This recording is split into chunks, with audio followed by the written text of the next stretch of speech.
شريك له ونشهد أن سيدنا ومولانا محمدا عبده ورسوله الذي أرسل إلى الناس كافة بشيرا ونذيرا وداعيا إلى الله بإذنه وسراجا منيرا أما بعد فأعوذ بالله من الشيطان الرجيم بسم الله الرحمن الرحيم ما كان محمد أبا أحد من رجالكم ولكن رسول الله وخاتم النبيين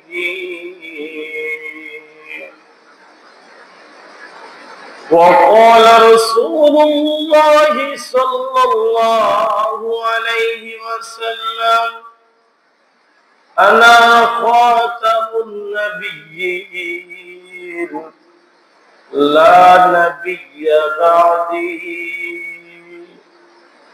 أو كما قال عليه الصلاة والسلام সকলেই মহব্বতের সাথে দুরূদ শরীফ পড়ে اللهم صل على محمد وعلى آل محمد كما صليت على إبراهيم وعلى آل إبراهيم إنك حميد مجيد اللهم بارك على محمد وعلى آل محمد كما باركت على إبراهيم وعلى آل إبراهيم إنك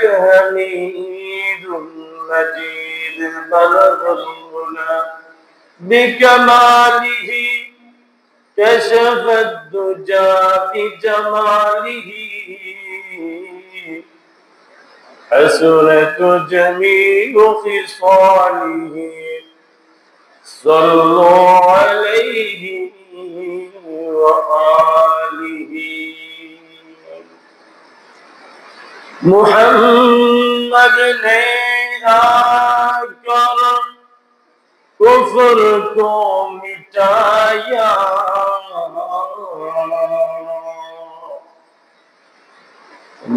محمد نے آکر کفر کو مٹایا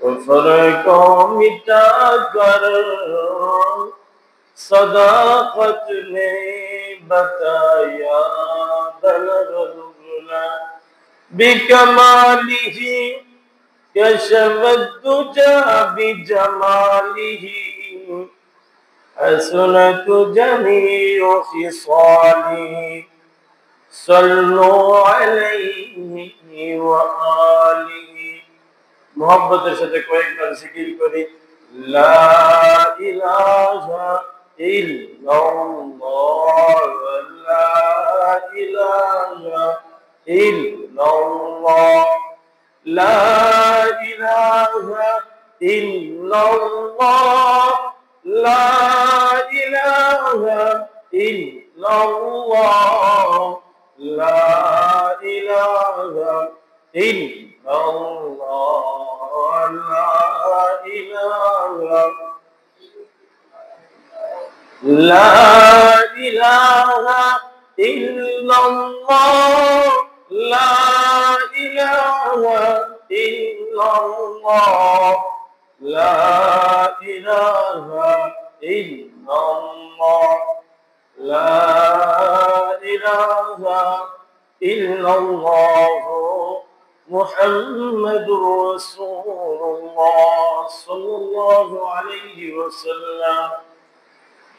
سبحانك لا علم لنا إلا ما علمتنا إنك أنت العليم الحكيم سبحانك لا فهم لنا إلا ما فهمتنا إنك أنت الجواد الكريم اللهم أرنا الحق حقا وارزقنا اتباعه وأرنا الباطل باطلا وارزقنا اجتنابه সকলেই বলি আমিন।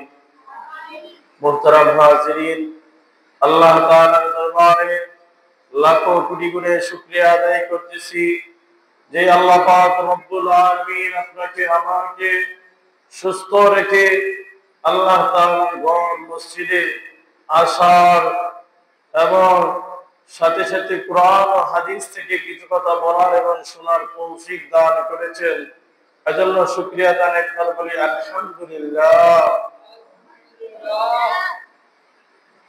এর সাথে সাথে পর্দার আড়ালের আমার সম্মানিত মা ও বোনদেরকে বলবো, আপনারা যতটুকু পর্যন্ত মাইকের আওয়াজ যাইতেছে সবাই দিলের কান লাগিয়ে কথাগুলো শোনার চেষ্টা করবেন, বোঝার চেষ্টা করবেন ইনশাআল্লাহ।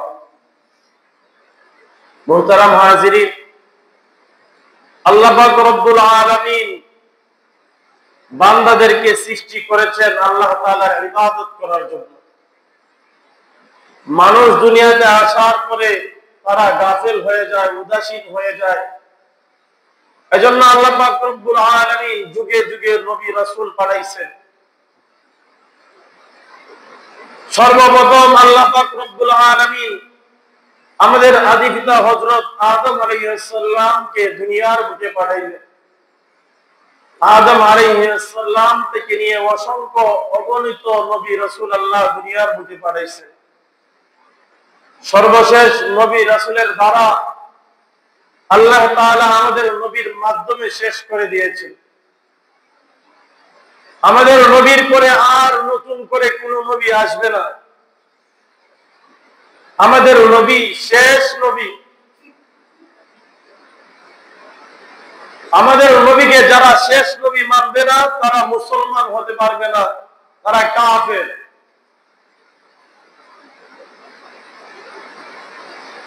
আল্লাহ পাক রব্বুল আলামিন কোরআনে কারীমের মধ্যে বললেন, মা কানা মুহাম্মাদুন আবা আহাদিন মির রিজালিকুম ওয়ালাকিন রাসূলুল্লাহি ওয়া খাতামান নাবিয়্যিন।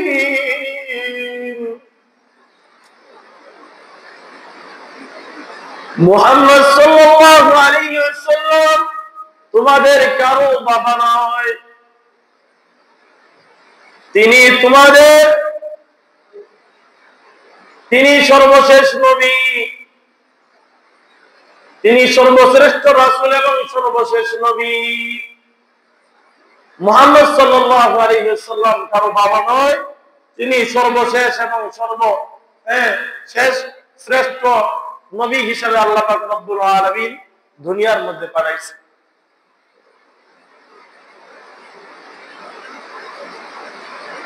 কোরআনে কারীমের মধ্যে আল্লাহ বলতেছেন, লা নুফাররিকু বাইনা আহাদিন মির রুসুলি, লা নুফাররিকু আমরা পার্থক্য করি না, বাইনা আহাদিন মির রুসুলি রাসূলদের মধ্যে আমরা পার্থক্য করি না। সম্মানের দিক দিয়ে সব রসুলই সম্মানিত। পূর্ববর্তী যত নবী রসুল আসছে সবাই সম্মানিত, সবাইকে আমরা সম্মান করি। তবে আল্লাহ পাক রব্বুল আলামিন কুরআনের মধ্যে অন্য আয়াতে আল্লাহ তাআলা বলেন, তিলকা রাসূল ফাদ্দালনা বা'দুকুম আলা বা'দ। রাসূলদের মধ্যে আল্লাহ পাক রব্বুল আলামিন একের উপর আরেকজনের শ্রেষ্ঠত্ব দিয়েছেন নবী রাসূলদের উপর। রাসূল বড় বড় আসমানি কিতাব, চারখানা কিতাব আল্লাহ পাক রব্বুল আলামিন নাযিল করলেন। তাওরাত, ইনজিল, জাবুর, কুরআন, এই চারখানা কিতাব আল্লাহ তাআলা নাযিল করলেন। এছাড়াও 100 সহিফা আল্লাহ পাক রব্বুল আলামিন নাযিল করছেন, ছোট ছোট কিতাবগুলো নাযিল করছেন। কোন কোন নবী রাসূলকে আল্লাহ পাঠাইছেন রিসালাতের দায়িত্ব দিয়ে পাঠাইছেন, শরীয়তের সম্পূর্ণ দায়িত্ব দিয়ে পাঠাইছেন। আবার কোন কোন পয়গম্বরকে পাঠাইছেন, তারা পূর্ববর্তী নবী আসছে যে উনি যে দিন প্রচার করছে পূর্ববর্তী, সেই ধর্মকে প্রচার করার জন্য। রসুল যখন আসে পূর্ববর্তী রসুলের শরীয়ত রহিত হয়ে যায়, নতুন করে শরীয়ত দেওয়া হয়। কিন্তু আমাদের যে শরীয়ত আল্লাহ পাক রব্বুল আলামিন দান করেছেন, এই শরীয়ত কিয়ামত পর্যন্ত থাকবে। আমাদের পরে আর কোন নবী নাই।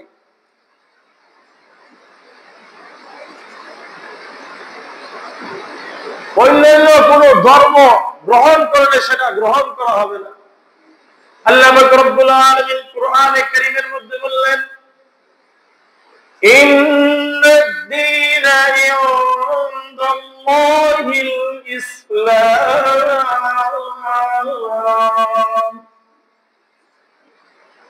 আল্লাহ তাআলার কাছে মনোনীত ধর্ম, একমাত্র ধর্ম হচ্ছে ইসলাম।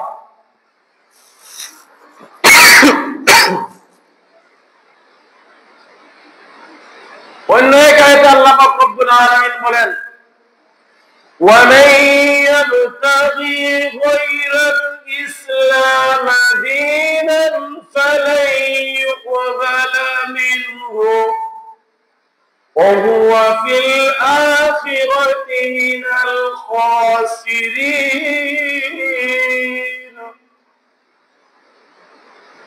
কেউ যদি ইসলাম ছাড়া অন্য কোন ধর্ম গ্রহণ করতে চায়, তাহলে সেটা কবুল করা হবে না, গ্রহণ করা হবে না। একমাত্র মনোনীত ধর্ম হচ্ছে ইসলাম। কেউ মাজিসি থাকুক, খ্রিস্টান, ইহুদি, নাসারা, বৌদ্ধ, হিন্দু, যে কোনো ধর্মের হোক, সেই ধর্ম গ্রহণ করা হবে না। একমাত্র গ্রহণযোগ্য মনোনীত ধর্ম হচ্ছে আল্লাহ তাআলার কাছে ইসলাম ধর্ম। যে ইসলাম ছাড়া অন্য ধর্মে গ্রহণ করবে, আল্লাহ তাআলা বলতেছেন, وَهُوَ فِي الْآخِرَةِ مِنَ الْخَاسِرِينَ। সে আখিরাতে ক্ষতিগ্রস্তদের অন্তর্ভুক্ত হবে, জাহান্নামী হবে, জান্নাতে যাওয়া তার জন্য সম্ভব হবে না।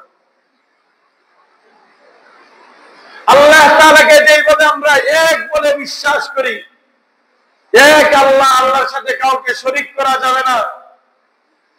সবকিছু দেনেওয়ালা, করনেওয়ালা, জাত মালিক একমাত্র আল্লাহ তাআলা। সন্তান দেওয়ার মালিক আল্লাহ, টাকা পয়সা দেওয়ার মালিক আল্লাহ, ভালো মন্দ সবকিছুর মালিক আল্লাহ। আমরা বিশ্বাস করি কোন বাবা, কোন পীর, কোন মাজার আমাদেরকে কিছু দিতে পারবে না। যা দেওয়ার সবকিছু দিতে পারবে একমাত্র আল্লাহ তাআলা দিতে পারবেন। আল্লাহ তাআলা নিজেই কোরআনে বলছেন, উদউনি আস্তাজিব লাকুম। বান্দা আমাকে ডাকো, আমি তোমার ডাকে সাড়া দিব। তোমার কি প্রয়োজন আছে? প্রতিদিন আল্লাহ তাআলা নিচের আসমানে আয়েশা ডাকতে থাকেন, আলা মিন মুস্তাগফিরিন ফাআগফির লাহ, আছো কি আমার কোন বান্দা আমার কাছে ক্ষমা চাইবে, আমি তোমাকে ক্ষমা করে দেব। আলা মিন মুস্তারজিকিন ফারযুকাহ, আছো কি আমার কোন বান্দা আমার কাছে রিজিক চাইবে, আমি তোমাকে রিজিক দান করব। আলা মিন মুবতালা, আছো কি আমার কোন ক্ষতিগ্রস্ত বান্দা, বিপদগ্রস্ত বান্দা, ফাওয়াফিয়াহু, আমি তাকে বিপদ থেকে মুক্ত করব। কিন্তু আমরা কি করি, রাতের 1টা পর্যন্ত 2টা পর্যন্ত মোবাইল চালাই, টেলিভিশন দেখি, দেখে এমন ঘুম দেই যেই ঘুমে আমাদের সকাল 8টা হয়ে যায়, খবর থাকে না।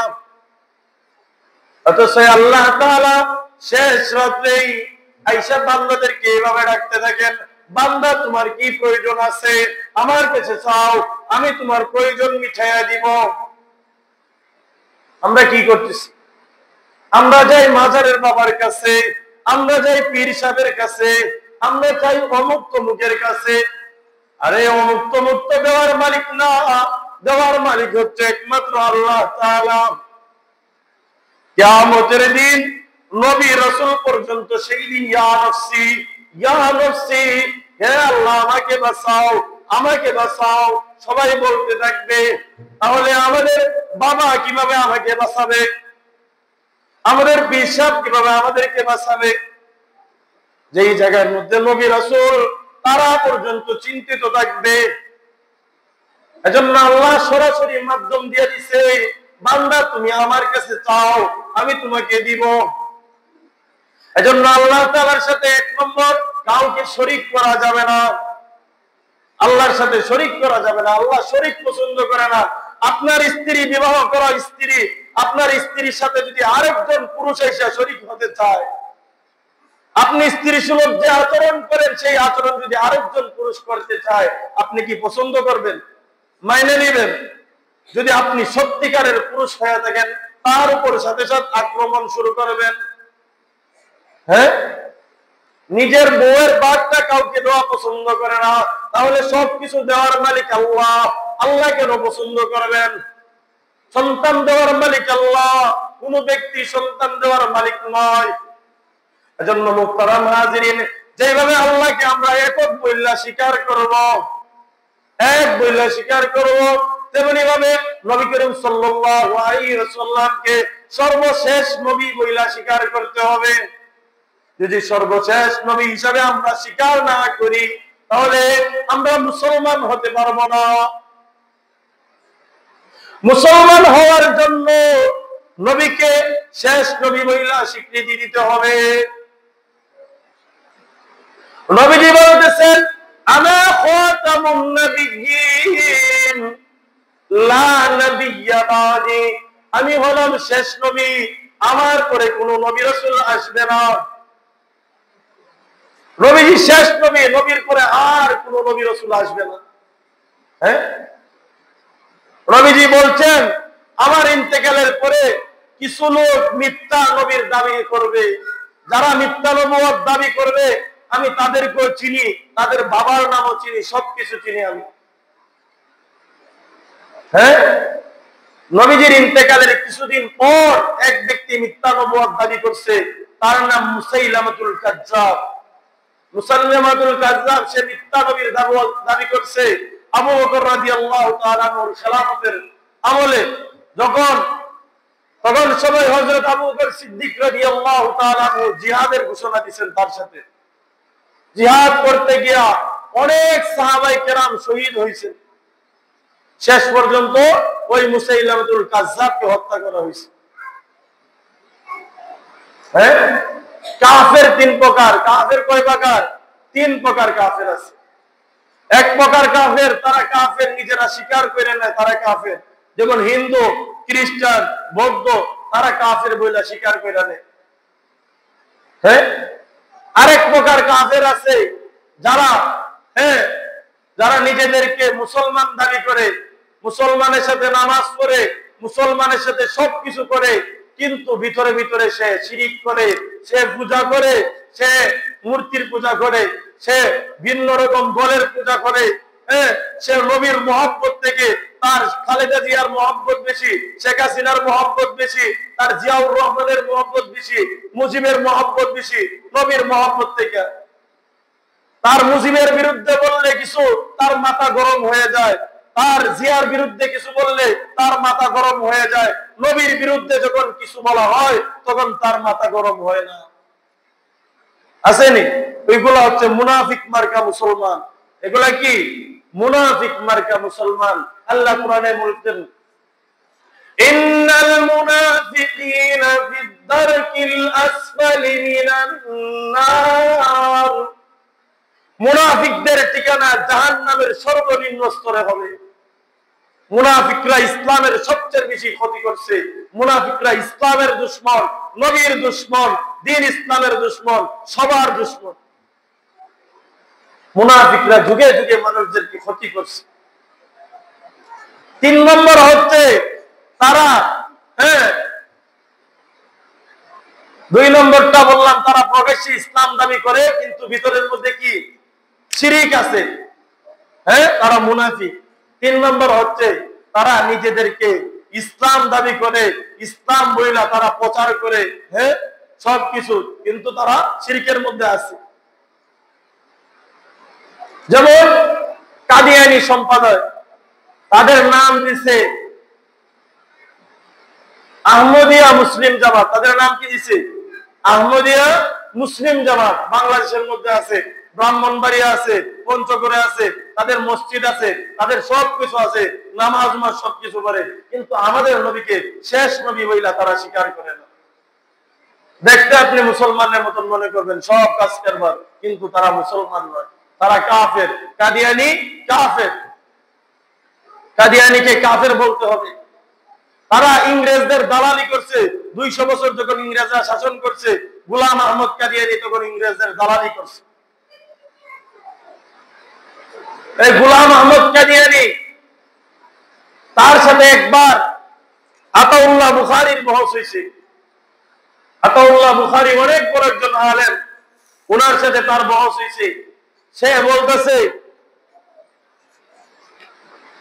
সে বহসের মধ্যে বলতেছে যে আমার নাম হচ্ছে আহমদ, আর আল্লাহ কোরআনের মধ্যে বলছেন মুসা আলাইহিস সালামের পরে ঈসা আলাইহিস সালামের পরে যে নবী আসবেন সেই নবীর নাম হবে আহমদ, সুতরাং কোরআনের মধ্যে আমার নাম আছে।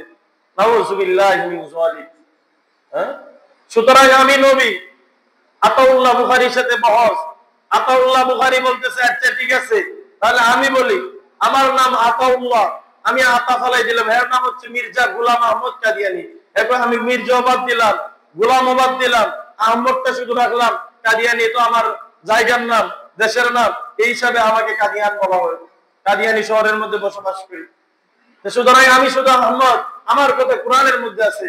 তখন সময় আপনার আতাউল্লাহ বুখারী বলতেছেন আমার নাম আতাউল্লাহ বুখারী, সুতরাং আমি আতা ফলাই দিলাম, এদিক দিয়ে ফলাই দিলাম, বুখারীও ফলাই দিলাম, মাঝখানে থাকে আল্লাহ।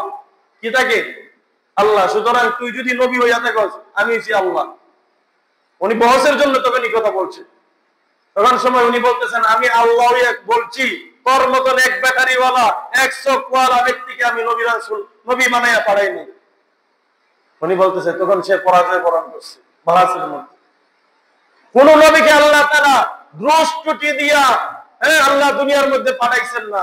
নবীদেরকে আল্লাহ তাআলা সুন্দরভাবে সবকিছু হাত পাও সবকিছু ঠিক রাখা তারপরে দুনিয়ার মধ্যে প্রেরণ করছে। মুসা আলাইহিস সালামের ভাষা একটু জবানের মধ্যে সমস্যা ছিল, কিসের কারণে?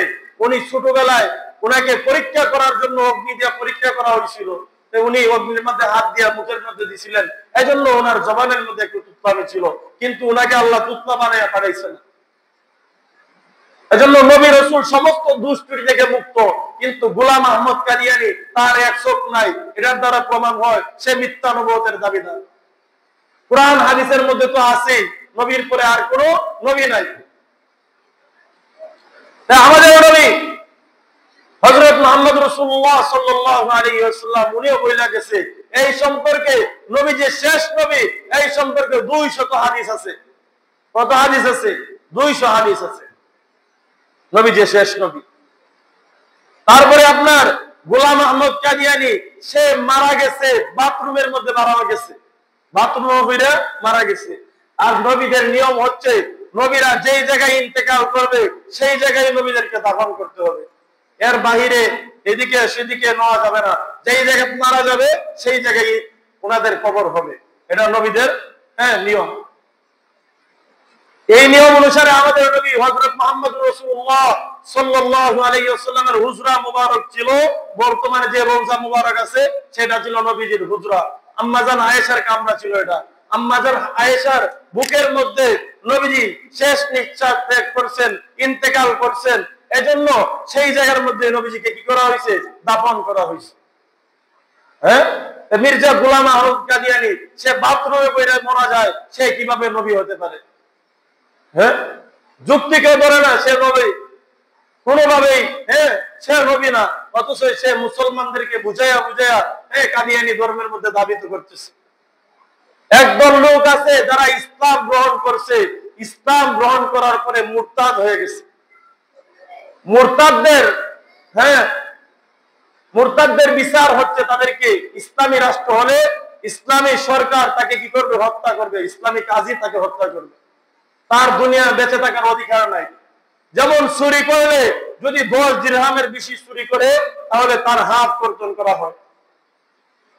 আর যদি আপনার জিনার কাজ করে, যে নারী পুরুষ জিনার কাজ করছে, কোরআনের আইন অনুযায়ী সে যদি বিবাহিত না হয়, অবিবাহিত হয়, ছেলে মেয়ে, তাহলে ওই 2 জনকে 100টা দুর্রা মারা হবে, বেত্রাঘাত করা হবে, জনসম্মুখে সমস্ত মানুষের সামনে, সবাই দেখবে, জুড়ে জুড়ে বেত্রাঘাত করা হবে। এটা হচ্ছে কোরআনের বিধান। কোরআনের আয়াতের মধ্যে আছে, সূরা নূরের মধ্যে আল্লাহ তাআলা বলছেন, আয-যানিয়াতু ওয়াজ-যানি ফাজলিদু কুল্লা ওয়াহিদিন মিনহুমা মিয়াতা জালদা।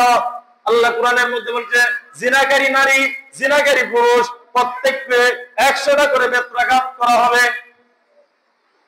কোরআনের কিছু আয়াত আছে আল্লাহ তাআলা এগুলার বিধান এখনো জারি রাখছেন, এবং কিন্তু কোরআনের মধ্যে কি নাই? কোরআনের মধ্যে নুসুসের মধ্যে উল্লেখ নাই, কিন্তু অতীতে এটা কোরআনের আয়াত ছিল। যেমন আপনার আল্লাহ তাআলা বলছেন, একটা আয়াত আছে, আশ-শাইখু ওয়াশ-শাইখাতু ইযা যানায়া ফারজুমুহুমা নাকালান মিনাল্লাহ ওয়াল্লাহু আজিজুন হাকীম। যখন বৃদ্ধ বিবাহিত নারী পুরুষ যারা বিবাহ করছে, বিবাহিত নারী পুরুষ জেনা ব্যভিচার করবে, তখন তাদের শাস্তি হচ্ছে তাদেরকে রজম করা হবে, পাথর দিয়ে তাদের মাথা উঠাইয়া দেওয়া হবে, তাদের দুনিয়ার টাকার কোনো অধিকার নাই। কারণ কি? কারণ হচ্ছে এই যে পুরুষ, তার বৈধ স্থান আছে, তার স্ত্রী আছে, তার স্বামী আছে, স্বামী থাকতেও সে কেন পরকিয়া করবে, সে কেন জিনার কাজ করবে? এজন্য তাদেরকে মাথার মধ্যে পাথর মাইরা তাদেরকে উড়াইয়া দেওয়া, এটাই আল্লাহ তাআলার বিধান। এজন্য আমি যেটা বলতেছি, আপনার ইসলামের মধ্যে বিধানগুলো আছে। আপনি যদি তওবা করেন, জিনা করার পরে তওবা করছেন, তাহলে আল্লাহ মাফ করবে। কিন্তু ইসলামী রাষ্ট্রের বিধান কি? বিধান হচ্ছে তাকে রজম করতেই হবে, তাকে রজম করতে হবে, তাকে আবার চুরি করলে হাত কাটতেই হবে। সে তওবা করলে সে মাফ পাইতে পারে, কিন্তু তার হাত কাটা থেকে সে মুক্তিও পাবে না, কোনোভাবেই সে মুক্তি পাবে না। 10 দিরহামের বেশি চুরি করছে, তার হাত কাটাই হবে। সে জিনা করছে, অবিবাহিত নারী পুরুষ, তাকে 100টা বেত্রাঘাত করেই হবে, সে তওবা করুক যেটাই করুক। তেমনি ভাবে যদি সে মুরতাদ হয়ে যায়, ইসলাম ধর্ম ত্যাগ করে হিন্দু ধর্ম, খ্রিস্টান ধর্ম, যে কোনো ধর্ম গ্রহণ করছে, তাহলে ইসলামী রাষ্ট্রের বিধান হচ্ছে ইসলামী সরকার কাজী সে কি করবে? তাকে হত্যা করবে। সে দিন ত্যাগ করার কারণে তাকে হত্যা করা হবে, তার দুনিয়াতে বেঁচে থাকার কোনো অধিকার নাই। এই জমিন আল্লাহ তাআলার, আসমান আল্লাহ তাআলার, সবকিছু আল্লাহ তাআলার। তাকে হেদায়েতের রাস্তা দেখানো হয়েছে, তারপরে কেন সে হেদায়েত থেকে বঞ্চিত হয়েছে? এজন্য দুনিয়ায় তার থাকার কোনো অধিকার নাই। তেমনি ভাবে কাদিয়ানী সম্প্রদায়, তারাও মুরতাদ। আমরা অন্য কাফের, হিন্দু, খ্রিস্টান, তাদের বিরুদ্ধে এত বলি না যতটুকু বলি কাদিয়ানীর বিরুদ্ধে। কারণ কি? কাদিয়ানীরা আপনি আমার সন্তানকে তারা কি করতেছে? কাদিয়ানী বানাইতেছে। তারা দাবি করতেছে তারা মুসলমান, অথচ তারা মুসলমান না।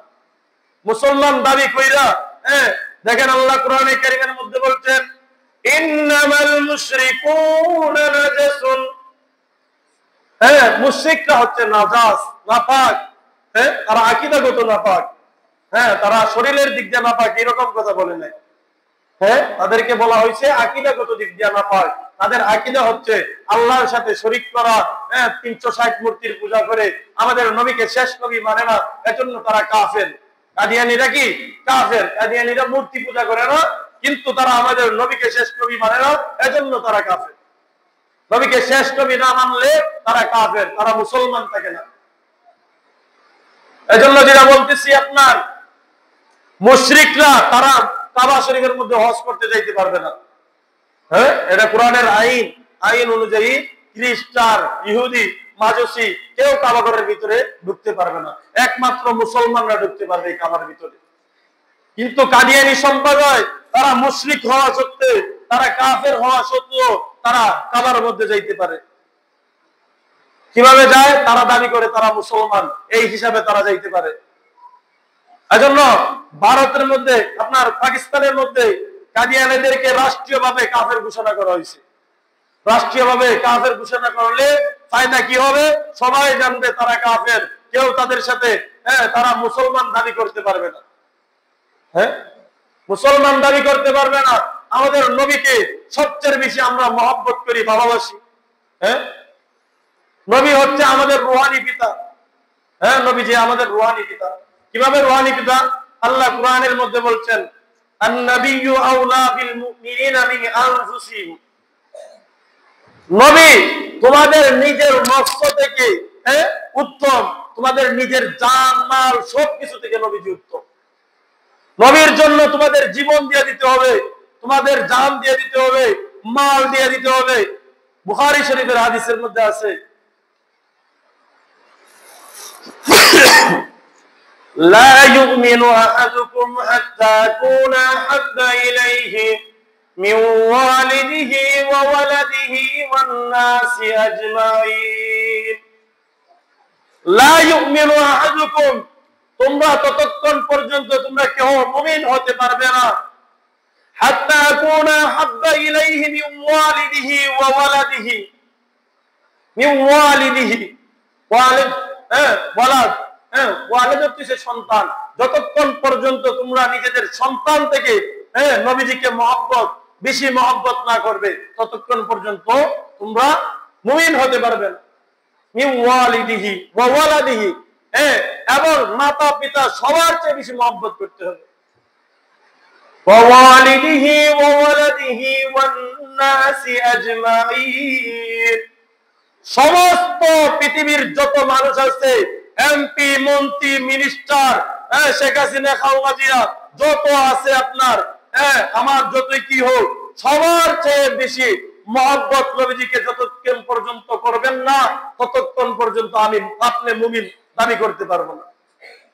মুমিন দাবি করতে হলে সবার চেয়ে বেশি নবীজিকে মহব্বত করতে হবে।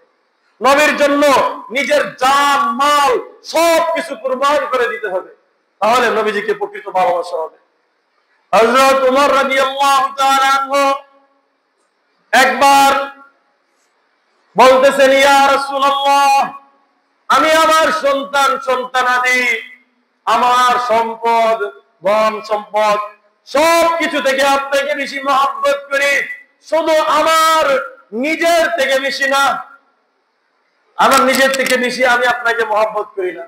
তখন সময় নবীজি বলতেছে, হে ওমর, তুমি এখনো মুমিন হতে পারো নাই, এখনো মুমিন হতে পারো নাই। যতক্ষণ পর্যন্ত নিজের জান মাল সবকিছু থেকে বেশি আমি নবীকে মহব্বত না করবে, ততক্ষণ পর্যন্ত মুমিন হতে পারবে না। তখন ওমর রাদিয়াল্লাহু তাআলা বললেন, ইয়া রাসূলুল্লাহ, আমি আপনাকে আমার জান মাল সবকিছু থেকে আপনাকে মহব্বত, বেশি মহব্বত করি। তখন সময় নবীজি বললেন, এখন তুমি পরিপূর্ণ মুমিন হইছো। হ্যাঁ, নবীর জন্য নবীকে গালি দিলে কলিজায় লাগে না? হ্যাঁ, নবীজি হাদিসের মধ্যে বলছেন, মান সাব্বা নাবিয়ান ফাকতুলু, যে ব্যক্তি নবীকে গালি দেয় তাকে হত্যা করো, তার দুনিয়ায় থাকার অধিকার নাই। নবীজি কয়েকজন সাহাবীকে পাঠাইছে জাহিলি যুগের বন্ধু ছিল এক সাহাবী, আরেক কার সাথে? কাফেরের সাথে। সেই কাফের নাম কাব বিন আশরাফ। সে সব সময় কবিতার মাধ্যমে নবীজিকে গালি দিত, শেরের মাধ্যমে নবীজিকে নিন্দা করত, গালি দিত। নবীজি পাঠাইছে তাকে, ওই যে সাহাবী ছিল ওনাকে পাঠাইছে, কই যাও তোমার বন্ধুর কাছে যাও। বন্ধুর কাছে গেছে সাহাবী, তরবারি কি নিয়ে গেছে। যাওয়ার পরে বলতেছে এর সাথে অনেক চুক্তি মুক্তি কইরা আসছে, পরে যে পরবর্তীতে আবার গেছে। যাওয়ার পরে নবীজির বিধান তাকে হত্যা করত, এজন্য উনি গেছে, গিয়া কইতাছে ভাই আশরাফ তোমার মাথার চুলের গ্রাম তো, চুলের মধ্যে যে তেল লাগাইছো এটার গ্রাম তো অনেক সুন্দর, অনেক সুন্দর লাগতেছে। সে কি করছে, মাথাটা আরো একটু আগাই দিতেছে, ওই আরবের মধ্যে সবচেয়ে দামি যে তেল আছে এটা আমি ব্যবহার করি, আমার গ্রাম করবে না তো কি হইবে। তখন সময় ওই সাহাবী কি করছে, আরে এই মাথার চুলে দইরা সাথে সাথে গর্দান আলাদা করে দিছে। নবীজিকে গালি দিল, তার দুনিয়ায় থাকার অধিকার নাই। অনেক সাহাবী নবীজির হুকুম মানার জন্য সাথে সাথে চলে গেছে, জানে নিশ্চিত মৃত্যু সেই জায়গায় গেলে, তারপরও নিজের বুক সিনা আগাইয়া দিছে। উহুদের ময়দানে এক সাহাবী, আয়েশা, নবীজি বলতেছে তাদেরকে সরাইয়া দাও। নবীজির জন্য ডাল হয়েছে সাহাবায়ে কেরাম, নিজের জানে নিজে মৃত্যুবরণ করবে, নিজের জান মাল দিয়া সবকিছু দিয়া নবীজিকে মহব্বত করছে। আর আজকে নবীজিকে গালি দেয় কিছু কিছু কুলাঙ্গার বেরিয়েছে, মুসলমানের সন্তান নাম দিয়া, আবার হিন্দু আছে কিছু, এগুলো আমাদের নবীজিকে গালি দেয়। কত বড় সাহস! আমার নিজের বাবাকে গালি দিলে আমার সহ্য হয় না, আমার মাকে গালি দিলে আমার সহ্য হয় না। আমার ভিতরে সাথে সাথে তার রিয়াকশন চলে আসে, কিন্তু নবীর মহব্বতে আমার রিয়াকশন আসে না। মোল্লারা জঙ্গি, মোল্লারা এই করে সেই করে, আরে এই সেই করবো না। যে নবীকে আমি জান জীবন সব কিছু দিয়ে মহব্বত করি, সেই নবীর জন্য আমার জীবনের কোনো মূল্যই নেই। মূল্য আছে, এই জীবন থেকে কি লাভ? এই জীবন থেকে কি লাভ? যে জীবন নবীজির গালি, নবীজির গালি শুনতে হয়, নবীজিকে গালি দেয় তারা, নবীজিকে নিয়ে কটূক্তি করে, এমন এমন মন্দ ভাষায় কটূক্তি করে, বলার বাহিরে এগুলা যদি দেখেন মাথা গরম হয়ে যায়, বলার মতন।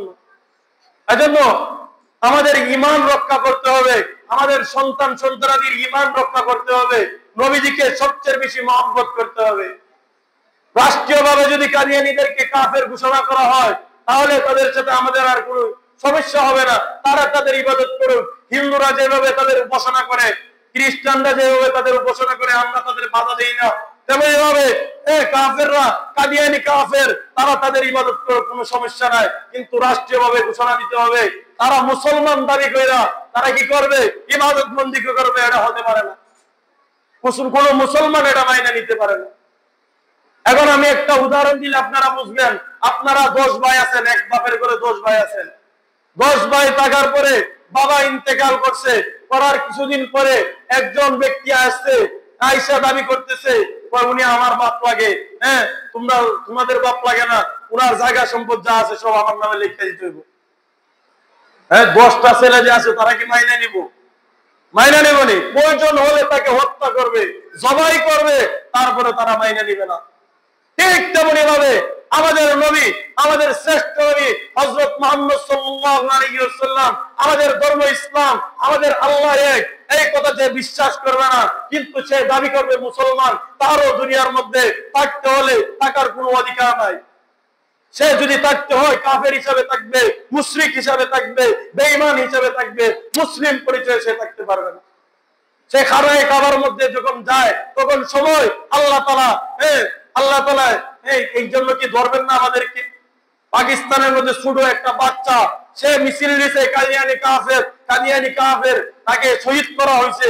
হওয়ার পরে পাকিস্তান রাষ্ট্রের মধ্যে বিল পাস হয়েছে, যদি পাকিস্তানের ভিতরে কোনো কাদিয়ানী থাকতে হয়, যে পাকিস্তান থেকে কাদিয়ানী শুরু হয়েছে, কাদিয়ানীর জন্মকর্ম সব পাকিস্তান, সেই জায়গার মধ্যে ওই ছোট বাচ্চা যখন শহীদ হয়েছে, শহীদের বিনিময় এই পাকিস্তান রাষ্ট্রের মধ্যে ঘোষণা হয়েছে পাকিস্তানের মধ্যে যদি কেউ থাকতে চায় কাদিয়ানী, তাহলে কাফের পরিচয় থাকতে পারবে, মুসলমান পরিচয়ে তাদের থাকার কোনো অধিকার নাই। কিন্তু বাংলাদেশের মধ্যে কাদিয়ানীর জন্ম না, কর্ম না, বর্তমানে তারা আসছে, আইসা দখল করছে, করার পরে তাদের এত শক্তি এত পাওয়ার হয়েছে, তারা আমাদের মুসলমানদেরকে তাদের বিরুদ্ধে কোনো কিছু বললে, তাদেরকে কাফের ঘোষণা করার জন্য বললে, তখন মুসলমানদের উপর আক্রমণ করে। পঞ্চগড়ে 1-2 বছর আগে স্বৈরাচার সরকারের আমলে কয়েকজন ভাইকে শহীদ করা হয়েছে। হ্যাঁ, এজন্য আলেম উলামারা, সর্বদলের আলেম, সব আলেম সবাই বিশ্বাস করে আমাদের নবী শেষ নবী। হ্যাঁ, আপনি যে কোনো আকীদার লোক কোন, সমস্ত মানুষ বিশ্বাস করে, সাধারণ পাবলিক সবাই জানে আমাদের নবী শেষ নবী, আমাদের নবীর পরে কোনো নবী নাই। সুতরাং তাদেরকে রাষ্ট্রীয়ভাবে কাফের ঘোষণা করতে বাধা কোথায় সরকারের? হ্যাঁ, এজন্য এই দাবি নিয়ে আগামীকাল 15ই নভেম্বর আলেম উলামারা সোহরাওয়ার্দী উদ্যানে ডাক দিছে। আমরা যারা পারবো গিয়ে অংশগ্রহণ করব, নবীজিকে এতটুকু বলতে পারবো, তাদেরকে কাফের ঘোষণা করার জন্য আমরা সেই ময়দানে গিয়েছিলাম। আমাদের শক্তি নাই, হাতের মধ্যে অস্ত্র নাই, কোনো কিছু নাই। হ্যাঁ, সুতরাং আমরা আপনার মহব্বতে এতটুকু পর্যন্ত গিয়েছিলাম। হ্যাঁ, আর হতে পারে সবাই যখন সম্মিলিত আওয়াজ দিবেন, আওয়াজ দেওয়ার কারণে ফেসবুকে আমরা গান শেয়ার করি, রিল ভিডিও শেয়ার করি, কিন্তু নবীর মহব্বতে কোনো কিছু নাই। ছেলে মারা গেছে, বাইক অ্যাক্সিডেন্ট কইরা মারা গেছে, কি কইরা মারা গেছে, পরে যে তার ফেসবুক গাইতে দেখা যায় ইসলামের নাম গন্ধ তার ফেসবুকের মধ্যে নাই। আছে আমি জিয়ার সৈনিক, আমি মুজিব সৈনিক, আমি এই সেই চুরি করি দৈনিক, চাঁদাবাজি করি দৈনিক। হ্যাঁ, এগুলো আছে, সবকিছু আছে, কিন্তু নবীর মহব্বতে একটা স্ট্যাটাস নাই, কোরআনের আয়াত নাই, হাদিস নাই, একজন আলেমের প্রতি মহব্বত নাই। তাহলে এই মহব্বত দিয়ে নবীর সামনে দাঁড়াইবেন কিভাবে? আপনার ফেসবুক খুললে দেখা যায় গানের ভিডিও, রিল ভিডিও, কত রকমের গুনার ভিডিও দেখা যায়। আপনার মরার পরে আপনি এটার সওয়াব পাইবেন না, গুনাহ যাইবে কবরে। হ্যাঁ, যারা যারা দেখতেছে মৃত্যুর পরে আপনার গুনাহ হইতেছে। এজন্য আপনার ফেসবুক সবকিছু সাজাইতে হবে। ফেসবুকের আন্দোলনের মাধ্যমে জুলাই আন্দোলন অনেক গরম হয়েছিল, হয়েছে কিনা?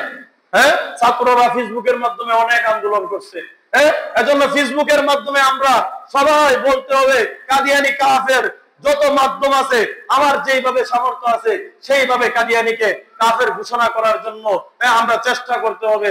আল্লাহ পাক রব্বুল আলামিন এই জমিনকে কাদিয়ানি ফিতনা মুক্ত করার তৌফিক দান করুন। তাদেরকে রাষ্ট্রীয়ভাবে যেন যারা উপদেষ্টা আছে তারা যেন কাফের ঘোষণা করতে পারে, সেই তৌফিক আল্লাহ তাআলা তাদেরকে দান করুক, সেই বুঝ দান করুক। আল্লাহ পাক রব্বুল আলামিন আমাদের নবীর পরিপূর্ণ মহব্বত আমাদের অন্তরে দান করুক। আমিন। ওয়া আখিরু দাওয়ানা আলহামদুলিল্লাহি রাব্বিল আলামিন।